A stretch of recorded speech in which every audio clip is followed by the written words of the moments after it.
يا أيها الذين آمنوا كتب عليكم الصيام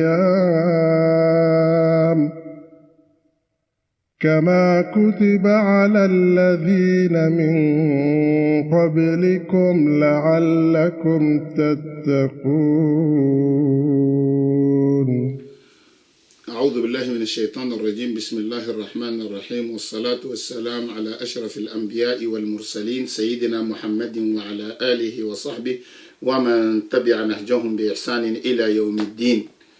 أما بعد، إخوتي الكرام، السلام عليكم ورحمة الله وبركاته. La question d'aujourd'hui est que faire avec des proches que je leur rends visite et je préserve mes liens de parenté avec eux et ils les coupent. Barakallahu fikum. Ça veut dire, celui qui a posé la question, c'est quelqu'un qui respecte les liens de parenté. Donc il visite ses proches, mais les proches ne les rendent pas visite. Il respecte les liens de parenté et il ne respecte pas ces liens. Donc quoi faire? Il a dit Barakallahu fik, Amin wa fik Barak. La réponse est quoi? La réponse, le prophète Muhammad sallallahu alayhi wa sallam a dit: celui qui préserve véritablement les liens de parenté n'est pas celui qui préserve avec ceux qui les préservent.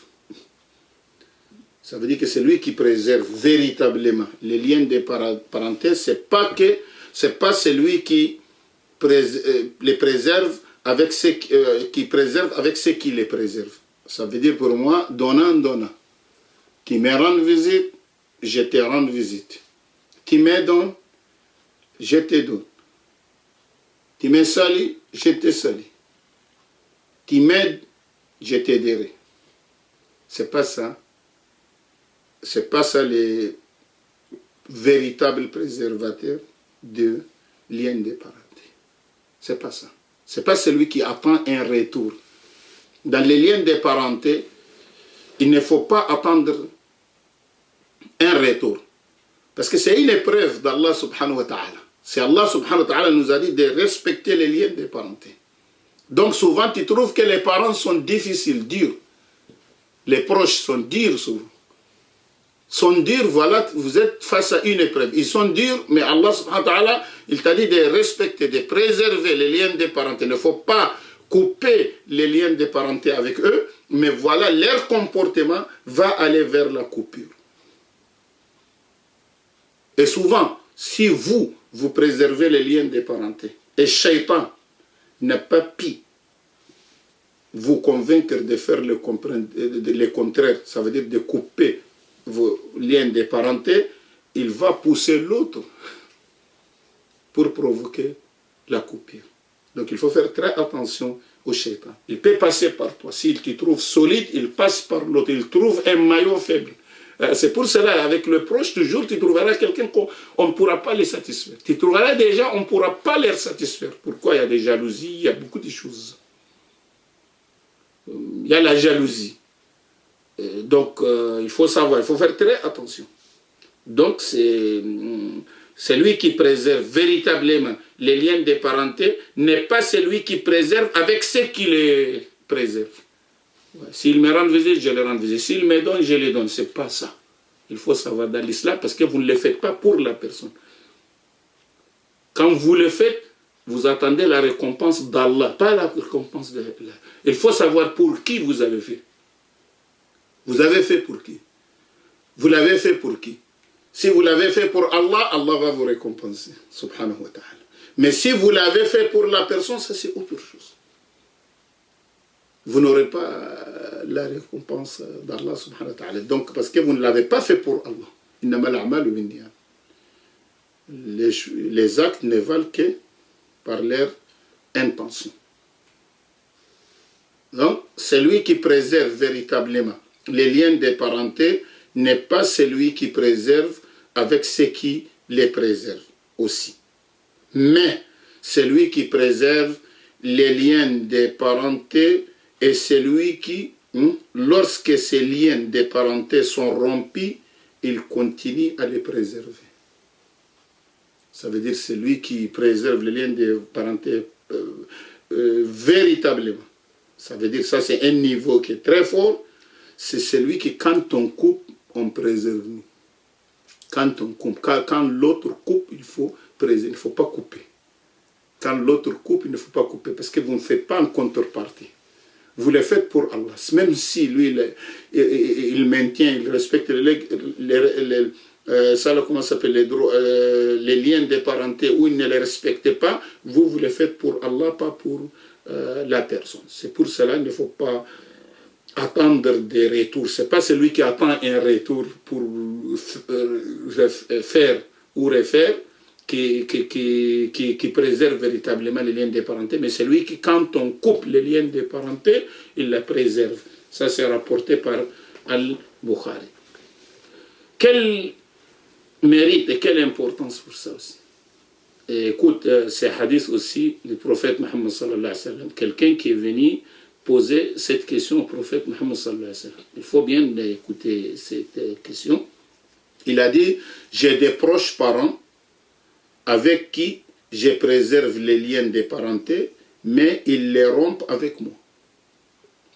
Quelqu'un qui est parti poser la question au prophète Mohammed sallallahu alayhi wa sallam.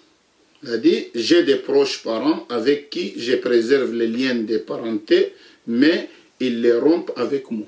Lui, il préserve et il les rompt. Je suis bienfaisant envers eux, mais ils me traitent d'une mauvaise manière. Lui, il est bienfaisant envers eux, mais eux, il les maltraite. Donc lui, il préserve les liens de parenté et les autres les coupent. Et lui, il est bienfaisant envers eux et ils s'en disent qu'ils sont malfaiteurs envers lui. Donc, et j'ai un bon comportement avec eux, mais ils m'ignorent. Lui, il a un bon comportement avec eux, mais ils ont des mauvais comportements avec lui. Donc ça, voilà, ils font le contraire. Ils respectent les liens de parenté. Par exemple, ils les rendent visite et ils ne leur rendent pas visite. Il est bienfaisant, il fait du bien pour eux, mais eux, ils ne font pas du bien. Et voilà, il a un bon comportement envers eux, mais eux, ils ont des mauvais comportements envers lui. Ça, c'est quelqu'un qui a dit ça au prophète Mohammed sallallahu alayhi wa sallam. Voici la réponse. Il dit alors, le prophète Mohammed sallallahu alayhi wa sallam a dit alors, écoute très bien, si tu es comme tu as dit, si tu es comme tu as dit, parce que c'est souvent les gens ils nous posent des questions, problème entre mari et femme. La personne raconte, mais l'autre n'est pas là. L'autre n'est pas là. Et quand on dit quelque chose, on dit si c'était comme ça, voilà les jugements. Après le mari vient à pourquoi vous avez dit ça à la femme, il faut m'écouter. Il y a des choses. Il y a la fatwa, selon ce que tu as dit, on répond. Il y a le jugement, il faut avoir les deux parties pour juger. Ce sont différents. La fatwa et les jugements sont différents. Vous pouvez venir poser des questions. Peut-être c'est vrai, c'est pas vrai. C'est passé comme ça ou pas passé comme ça, mais on répond à la lumière de ce qu'on a eu comme données. Et si les données changent, ça change. Un mot ou bien une phrase peut changer la réponse. C'est pour cela, souvent, il y a certaines personnes qui viennent, ils nous posent la même question. Mais un qui tourne un peu la question, qui ajoute une phrase, on dit non, et l'autre qui parle, on dit oui, il dit oui, c'est une contradiction. Ce n'est pas une contradiction, c'est en fonction de ce que vous dites, on répond. Donc le prophète lui a dit, si tu es comme tu as dit, c'est comme si tu jetais la cendre chaude dans l'air bouche. La cendre chaude dans l'air bouche, et tu auras toujours avec toi une aide provenant d'Allah, ça veut dire que tu as une aide provenant d'Allah. Ça veut dire ses proches qu'ils font du mal et toi tu fais du bien. Tu respectes les liens, tu préserves les liens de parenté et ils ne préservent pas. Il faut continuer comme ça. Vous allez créer un bouclier, une protection. Même s'ils veulent te faire du mal, ils ne pourront pas faire. Pourquoi? Parce qu'Allah te préserve contre leur mal. Mais quelqu'un qui fait du bien et les autres qui font du mal, il dit, ah, ça y est, je ne donne plus. Ah, tu t'exposes. Quand il complote contre toi, tu es exposé. Pourquoi? Parce que tu as enlevé les boucliers. Donc c'est un moyen de protection contre leur mal. Et tant que tu donnes aux proches, même si ils complotent contre toi, c'est toujours Allah subhanahu wa ta'ala te protège contre eux. Et quand ils parlent, les gens vont dire, ah oui, ils sont ingrats, voilà. Et il ne vient pas, l'autre vient, l'autre fait. Ils ne peuvent pas parler. C'est comme quelqu'un qui a mis des cendres chaudes, la cendre chaude dans la bouche. Tu as brûlé leur bouche avec la cendre chaude. Donc ils ne pouvaient pas parler. S'il ouvre la bouche pour parler, c'est comme de la cendre chaude qui va brûler, la cendre chaude va brûler leur bouche, donc ils ne pouvaient pas parler. Parce qu'apparemment, tu as fait ce que Allah subhanahu wa ta'ala a demandé. Maintenant, s'ils veulent comploter en cachette, ils ne pouvaient pas comploter en cachette. Pourquoi?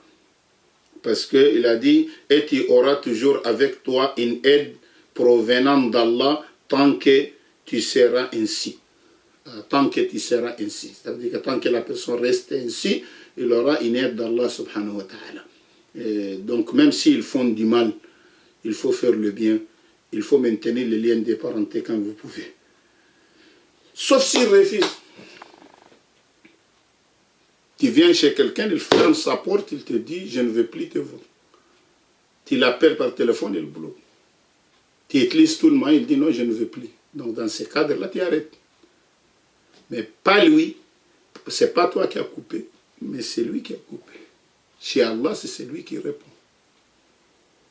Chez Allah, c'est celui qui répond s'il t'empêche. Parce qu'il y a des gens comme ça, oui, mon proche, il m'empêche, je viens chez lui, il n'ouvre pas la porte, il dit, ne veut pas me voir, il m'a bloqué au téléphone, il a fouffé. Dans ce cadre-là, c'est lui qui a coupé, pas vous. Vous l'avez coupé. Wa sallallahu alayhi wa sallam.